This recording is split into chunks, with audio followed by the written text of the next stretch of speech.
nagugulat ngayon because some of them are saying na ngayon, sabi nila wala daw silang agent sa Senado. Tapos sahabulin nila at sa GSIS because they suddenly realize na sa GSIS lang pala talaga yung mga ede. And our presence doon sa GSIS is supported by a request. So we have legal cover, I mean legal basis to be there kung bakit kami nasa GSIS, no? So doon sa claim na stage ba yan or attack na dyan, sabi ko na kung siege man yan or anything, there's no siege. The Senate was never under attack. Ang nangyari ngayon, it's NBI who is now under attack. Sir, ito pong kwento. Ang sinabi nung sinuspende ng ombudsman, si Aplasca, nag-react ng kabila, yung majority, dapat din daw ikaw, like kayo naging problem. How do you respond to that? Okay. Una-una po, hindi naman ako doon na nagpuputok ng baril. Siguro yung sinasabi because I'm the head of the NBI, kaya dapat suspindihin ako dahil command responsibility ko yung mga tao. Tama po ba? Eh kung ganun po yung magiging basyan, ang unang-unang suspindihin dapat si Senator Alan Peter Cayetano. Dahil command responsibility niya si Sergeant at Arms. At in fact, inaamin ni Sergeant at Arms, sila nag-uusap doon sa mga pangyayari. So ako naman po, I'm willing to face any investigation. Kung ano man po, if I will be found na may kasalanan, I'm willing to serve kung ano man po ng team na gagawin po natin.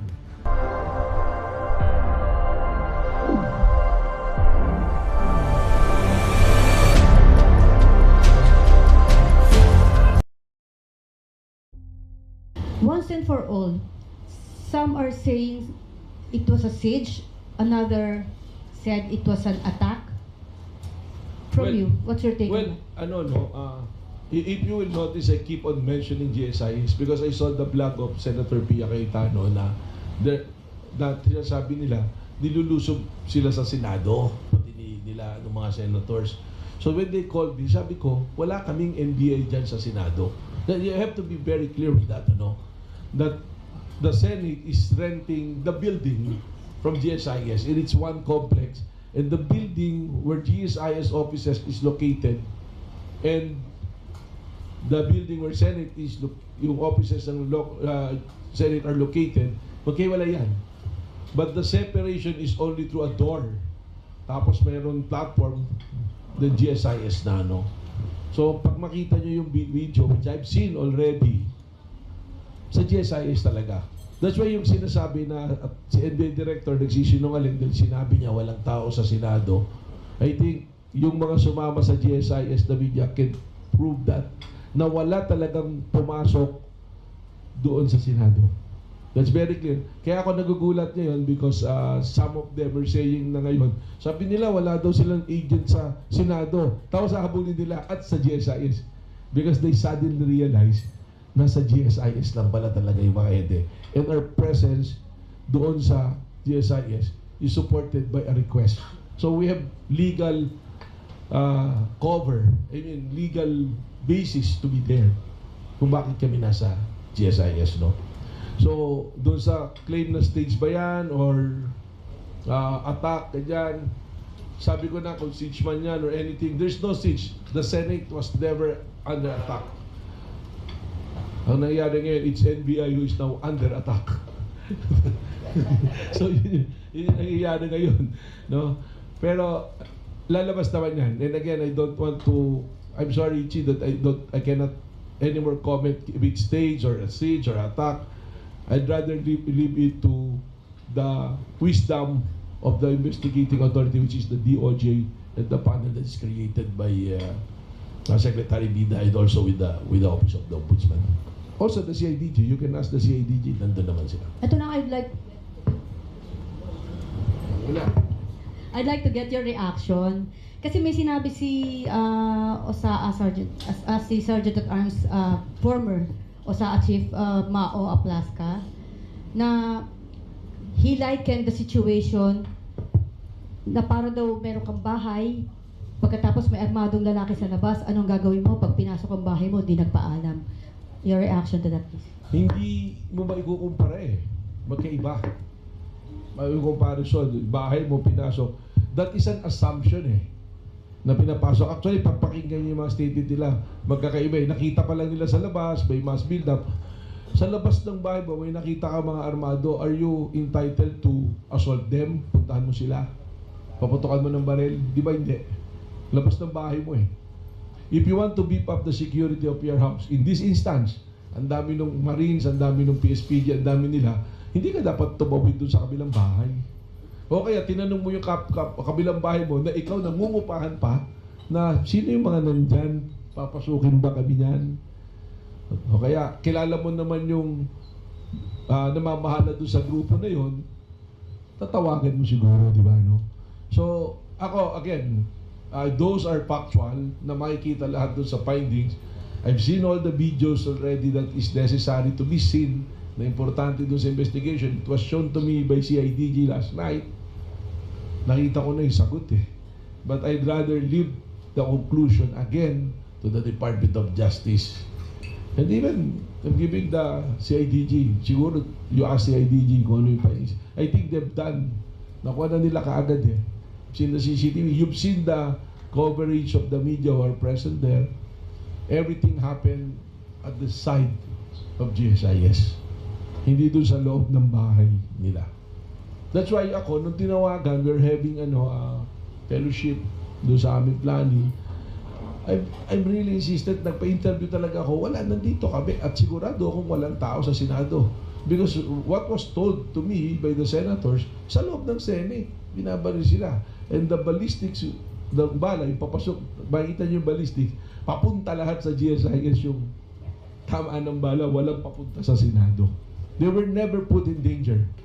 Hindi nalagay sa senators. Kasi nga, it's a protocol kung if you are being attacked and you're under threat, sa bahay mo halimbawa, Mamichi, at may opportunity ka namang umalis sa bahay mo dahil alam mo ma-overpower or anything, anong gagawin mo? Dapat the first thing that you did, evacuate mo na yung, lalo na yung mga senators. Kasi importanteng mga tao yan. Diba? So there is a danger. But you stayed until 12:30. Yung pinakahuling umalis, 2:30 a.m. eh. Tumakas pa, di ba? Yun lang. Yeah. Hello, Chief. Sa akin naman, quick reaction lang. Kasi the senators now are doing their own live stream. Kanya-kanyang live stream na sila sa loob ng Senado. And madalas sila makipag-usap sa media. Especially Senator Cayetano, who's now the Senate President. Quick reaction lang po dun sa sinabi ni SP na hindi niyo matitibag yung Senado under his term and kayo raw po yung dapat mag-resign, hindi siya. Wala naman akong panawagang mag-resign siya. Saan kaya niya nakuha yun? Baka may nagbulong na naman sa kanya. And first of all, wala naman intensyon ng NBI or anybody from the side of the executive na tibagin yung Senado. It is an institution recognized since time immemorial, recognized by the 1987 Constitution. Bakit naman natin titibagin? We are there to promote law and order. Not in the Senate, again, because I have a commitment that we will not enter the Senate premises. Nag-usap kami ng Monday, so I kept my promise na hindi kami papasok. But they did not keep their promise that they will take care of Senator Bato de la Rosa. So kung may hindi po kami yung titibag ng Senado, it's them who are there in the Senate. And I have to say this, I said it yesterday. This is not about Senator Alan Peter Cayetano or about me. Magka-schoolmate po kami niyan eh, sa law school. This is about the rule of law.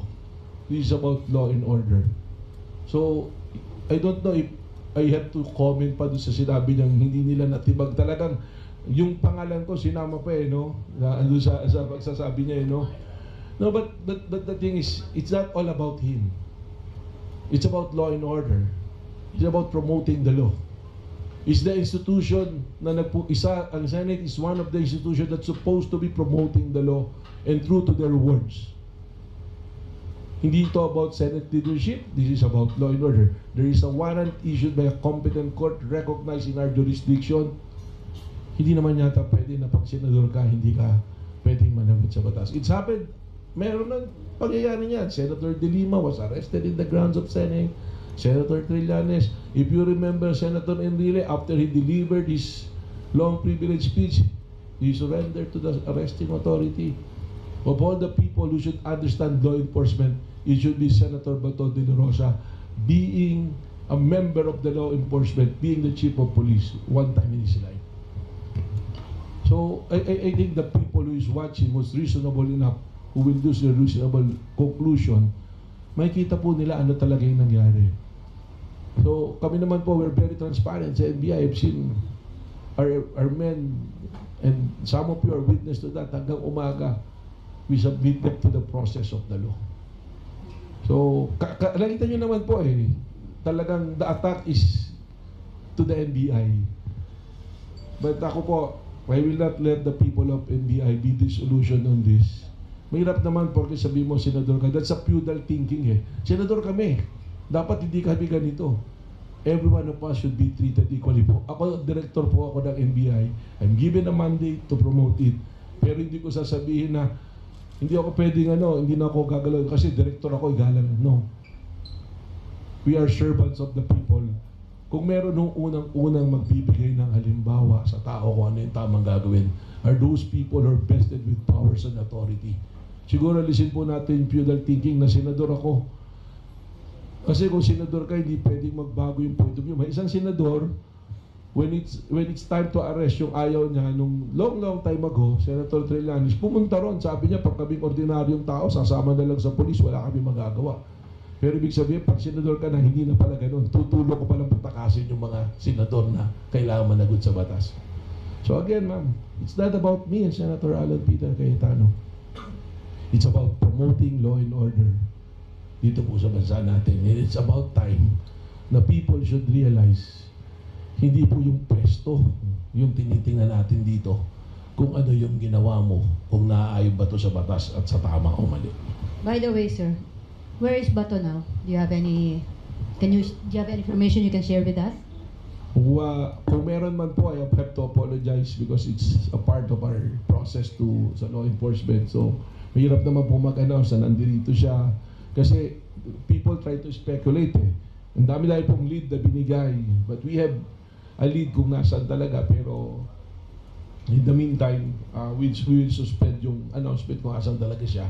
But again, sinabi ko naman yun, if there's somebody who is a person that should be asked, unang dapat tanongin si Senator Robin Padilla dahil siya yung huling kasama. Sir, ito pong kwento. Ang sinabi nung sinuspende ng ombudsman, si Aplasca, nag-react yung kabila, yung majority. Dapat din daw ikaw. Like, kayo naging problema. How do you respond to that comment? Una-una po, hindi naman ako dagdudo na nagpuputok ng baril. Siguro yung sinasabi because I'm the head of the NBI, kaya dapat suspindihin ako dahil command responsibility ko yung mga tama po ba? Kung ganun po yung magiging basehan, ang unang suspindihin dapat si Senator Alan Peter Cayetano. Dahil command responsibility niya si Sergeant at Arms. At in fact, inaamin ni Sergeant at Arms, sila nag-uusap doon sa mga pangyayari. So ako naman po, I'm willing to face any investigation. Kung ano man po, if I will be found na may kasalanan, I'm willing to serve kung ano man penalty na gagawin po natin. I think alam ni Ma'am Ichi yan sa tagal niyang kasama niya ako. So, sa akin po ganon. And yun naman, ako pag tinatanong lang, doon lang din po tayo nagpapaliwanag Dahil gusto ko lang po mag-respond doon sa tanong ninyo. And as much as possible, sa totoo, ayoko na po sanang mag-interview. I've declined a lot already. Because I'd like to give, I would like to give it to the committee that was as committee na ginawa, na binuo ni Secretary Bida, and the CIDG is there already. So sila yung mas makakasagot dito. But your question is something na legal and political somehow. So anong pinanggagalingan? Siguro command responsibility. Sabi mo yun po siguro.